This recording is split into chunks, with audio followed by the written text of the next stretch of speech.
এক ছিল ছোট এক গ্রাম। সেই গ্রামে থাকতো দুটি ছেলে, রাফি আর এক বুদ্ধিমতী মেয়ে মিনি।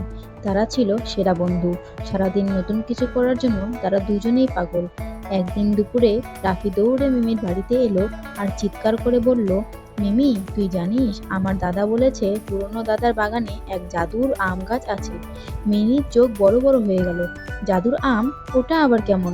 রাফি গোপনে ফিসফিস করে বলল, দাদা বলেছে যেই ওই আম খাবে তার সত্যি সত্যি ইচ্ছে পূরণ হয়ে যাবে।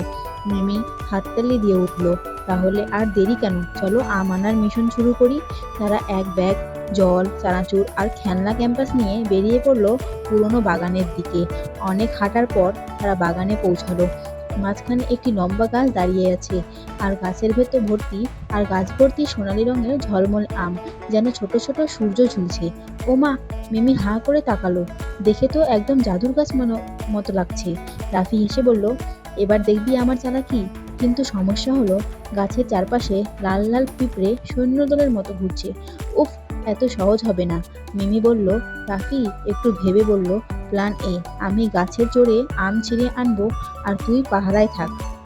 সে আম সে পায়ের আঙ্গুলের ভর দিয়ে চুপ চুপ গাছের কাছে গিয়ে হাত বাড়ালো।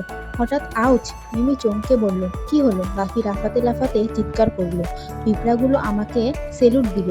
মিমি হেসে গড়াগড়ি খেতে লাগলো। তারপর মিমির মাথায় বুদ্ধি এলো। সে কাছের একটি লম্বা বাঁশ এনে বলল, দেখ, এটা দিয়ে আম ফেলে দিই। বাহ! রাফি বলল, বাহ, খুব চমৎকার আইডিয়া। ওরা বাঁশ দিয়ে একটা সোনালী আমের টোকা মারতে ঝাঁপ করে আমটা মাটিতে পড়লো।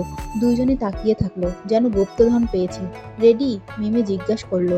রেডি, রাফি বলল। দুজনে একসাথে কামড় দিল আর চোখ বুজে ইচ্ছা করলো।